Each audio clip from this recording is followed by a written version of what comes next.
وہ تو دعوت کے بول ہے نا، ادھر تو ایک غلط کام ہو رہا ہے نا، وہ تو دعوت کے بول ہے. وہ دعوت کے بول جب ہمیں سنائی دیتے تھے تو وہ ہمارے سینے کو پھاڑ کے نکل جاتے تھے. ایسے تھوڑی ہوتا ہے. یہ کوئی کھیل مذاق ہے کیا؟ یا یہ کوئی ٹی وی کا پروگرام ہے کہ جس میں ایکٹنگ ہو رہی ہے کہ نہیں بھئی ادھر جا کر اذان دے دی، ادھر جا کے گانا گا دی، ادھر جا کے اذان دے دی. ایسے نہیں ہوتا.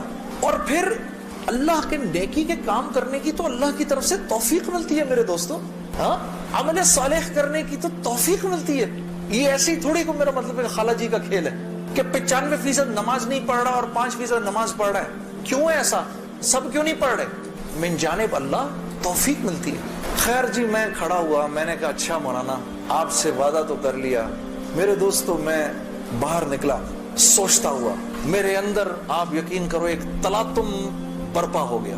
ہاں، ایسی میرے اندر ایک خیر و شر کی نا جنگ شروع ہو گئی. ایسے کر ایسی جنگ راتوں کوٹ جاتا تھا میں، اور پوری رات بیٹھا رہتا تھا. ایسے جانماز کھول کے میں بیٹھ جاتا تھا، سوچتا رہتا تھا میں کیا کرنے لگا ہوں. ایک لمحے خیال آتا تھا نہیں بڑی نیکی کا کام کر رہا ہے تو لوگوں میں محبتیں پھیلا رہا ہے، لوگ خوش ہو رہے ہیں. دوسری طرف خیال آتا تھا یار کیا یہ اللہ رسول کو یہ بات منظور ہے، ان کو پسند ہے، میں کیا کر رہا ہوں. پھر یہ خیال آئے ارے نہیں ان مولویوں کی نہ سننا. پھر یہ خیال آئے. یاد رکھنا آپ کو میں 2-4 وہ باتیں بتا رہا ہوں جو میرے پہ گزری، یہ میں گر کی باتیں بتا رہا ہوں آپ کو. جب شیطان اپنا چکر چلائے گا نا 2 باتیں کرنے کو کہے گا، یاد رکھنا. پہلی بات یار یہ تبلیغ والوں سے اب ملنا مت، مولانا سے بات نہ کرنا، ملنا مت. دوسری مسجد میں نہ جانا. 2 کام نہ کرنا کبھی، ایک تبلیغ والوں سے ملنا مت، ایک مسجد میں نہ جانا. اور بہنوں یہی تمہارے ساتھ ہوگا. وہ جو ہے نا وہ اپنا تبلیغی ساتھی اس کی بیوی، اب اس کو فون نہ کرنا آئندہ، ٹھیک ہے؟ اس کے گھر نہ جانا، اب تعلیم میں نہ جانا، کیونکہ اس کو پتا ہے یہ وہاں گئی اور عورت کا دل تو مرد سے 10 گنا زیادہ جلدی اللہ کی بات کو لے لیتا ہے. ہاں فوراً. میں واپس آ کے بیوی کو کارگزاری سناتا تھا تو میں اس کی حالت بدلی بھی دیکھتا تھا، حالانکہ وہ نہ مسجد آئی نہ اس نے وہ اعمال ہوتے دیکھے. اس لیے میں آپ کو بتا رہا ہوں بھائی، جب آپ نکلا کرو گھر واپس آ کر بیوی کو سب بتایا کرو ہم نے کیا کیا. وہ جذبات بنتے ہیں گھر والی کے، اور جب گھر والی کے جذبات بنتے ہیں تو پھر بچوں کی صحیح تربیت شروع ہوتی ہے. دین ان کی زندگی میں آیا تو گھر کے اندر آ گیا. جب تک آپ کی زندگی میں ہے گھر سے باہر ہے. گھر والی کی زندگی میں آ گیا، گھر کے اندر آ گیا. تو میں آہستہ جو بھی 3 دن میں سنتا تھا آ کر گھر والی کو عائشہ کو بتاتا تھا. عائشہ آج یہ سنا، آج یہ سنا، آج یہ سنا. کرتے آہستہ پھر میں نے اپنی ماں کو بتانا شروع کیا، مرحومہ کو. اللہ کی شان، میں آج بھی اللہ کا شکر کرتا ہوں. مجھے موقع محل نہیں تو میں آپ کو کبھی بتاؤں جب میری ماں کا انتقال ہوا تو کیسے ہوا. میرے دل کی دعا ہے اللہ ہر عورت کو دنیا سے ایسے لے کے جائے جیسے ہماری والدہ گئی.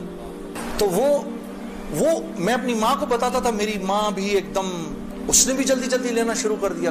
کرتے میری ماں، ہم سب گھر کی خواتین میں سب سے پہلے میری والدہ پردے میں آ گئی فوراً. اور مولوی صاحب کہہ رہے ہیں ان کے انتقال کا بتائیں، میں ضرور بتاؤں گا آپ کو. خیر میرے دوستو، کرتے میں نے آخر ارادہ کیا چلو جی میں اب 4 مہینے لگاتا ہوں.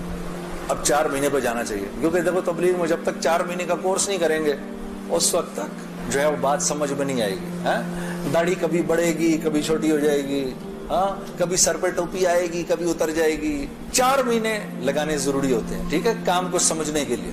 کیونکہ پہلے 40 دن جو ہے وہ دنیا کا جو ہے نا وہ رنگ اترتا ہے. پہلے 40 دن ہاں زنگ اترتا ہے پھر اگلے 40 دن کے اندر تبلیغ کا تھوڑا رنگ چڑھتا ہے. پھر اس سے اگلے 40 دن میں کچھ اللہ کی معرفت نصیب ہوتی ہے، کچھ تعلق بنتا ہے جا کر. پھر اگر وہ جڑا رہے تو پھر اللہ اس کو سوسائٹی پروف بنا دیتا ہے، اس کے اوپر لوگوں کی باتوں کا اثر نہیں ہوتا. ہاں پھر ایسے لوگ جہاں بھی جاتے ہیں ماحول بن جاتا ہے، خود بخود ہی ماحول بن جاتا ہے. اب میں نے ارادہ کیا جی 40 دن لگانے ہیں میں، اور 40 دن کا 4 مہینے لگانے ہیں. میں نے اپنے دوست کے ساتھ مل کے ارادہ کر لیا. خیر وہ ہم کمزور، ہم نے مئی جون میں نکلنا تھا، مئی جون آیا، وہ تو نکل گیا، میں نہیں نکلا. ایک دن اس کا مجھے فون آتا ہے، یہ ہے جی 16 اکتوبر کی بات 2001. اس کا مجھے فون آیا، جنید بھائی السلام علیکم، میں 4 مہینے لگا کے آ گیا. میں نے کہا ہیں 4 مہینے ہو گئے؟ کہا ہاں ہو گئے، گزر گئے. کتنے ہی 4 مہینے گزر گئے زندگی سے. میں نے کہا 4 مہینے گزر گئے. کہتا ہے لیکن مجھے پتا نہیں میرے 4 مہینے کیسے لگے. ضائع ہی ہو گئے. میں نے کہا وہ کیسے؟ کہا میں 4 مہینے کے لیے اپنے ابا کو ساتھ لے گیا جنید بھائی. وہ بیمار رہتے تھے, ان کا پیشاب پخانہ مسجد میں نکل جاتا تھا بستر میں. یقین کرو روزانہ جنید بھائی میں نے کچھ نہیں کیا, صرف اپنے باپ کا پیشاب پخانہ صاف کیا. 4 مہینے. اس کی اس بات نے مجھے اندر سے ہلا دیا. کسی انسان کو اپنے باپ کی ایسی خدمت کرنے کا موقع ملا ہو, ہاں, اور کہتا ہے پتہ نہیں میرے 4 مہینے تو کیا ہی لگے, میں تو سارا وقت باپ کی خدمت ہی کرتا رہا 4 مہینے. اور 4 مہینے کے بعد وہ آیا ہے اور اس کے باپ نے اس کو گلے لگا کے بولا بیٹا تیری وجہ سے میرے 4 مہینے لگ گئے. 2 دن بعد باپ کا انتقال ہو گیا. ہم خود جنازے میں تھے 2 دن. خیر میرے دوستو, اسی طرح سے وقت چلتا رہا. میری زندگی کے 5 سال گزر گئے اسی ٹکر میں کہ 5 سال کے بعد میں نے ارادہ کیا, جس دن مولوی صاحب کو ملا نا اس کے بعد کہ یہ 5 سال گزر گئے, میں نے یہ فیصلہ کیا کہ آج کے بعد نہیں گاؤں گا, آج کے بعد نہیں گاؤں گا. تو مجھے فون کس کا آتا ہے؟ ملٹری سیکٹری ہیں جمالی صاحب کے. اسے جمالی صاحب ہمارے وزیر اعظم تھے, 2002 کی بات کر رہا ہوں, 2003 کی بات کر رہا ہوں. جمالی صاحب کا فون آتا ہے, ان کے ملٹری سیکٹری کا. وہ آپ نے دل دل پاکستان گانا ہے, وہ پنڈی میں وہ مادر ملت ٹرین لانچ ہو رہی تھی ریلوے اسٹیشن کے اوپر, اس کی پہلی وہ تھی.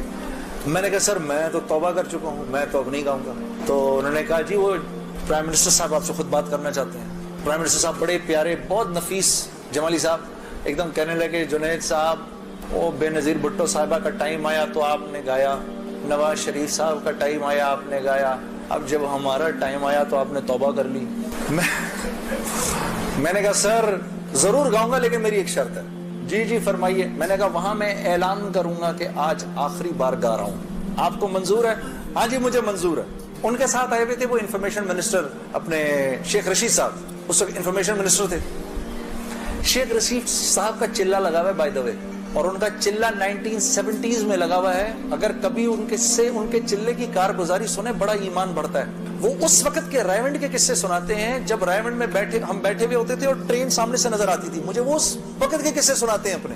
اللہ نے شیخ رشید صاحب سے دعوت کی لائن کے بڑے خیر کے کام لیے ہیں. آپ کو پتہ ایک مرتبہ اسلام آباد میں اجازت نہیں مل رہی تھی اجتماع کی اجازت نہیں مل رہی تھی. ایک دفعہ حالات خراب تھے, اللہ نے یہ کام ان سے لیا. یہ گئے اس وقت کے پریزیڈنٹ صاحب کے پاس, پریزیڈنٹ مشرف صاحب کے پاس. میں گارنٹی لیتا ہوں انشاءاللہ کچھ نہیں ہوگا سر, ان کو کرنے دیں. میں نے کہا سر آپ نے تو ایک ہی دفعہ ایسا چھکا مارا ہے, پتہ نہیں کتنا بڑا اجر ملا ہوگا.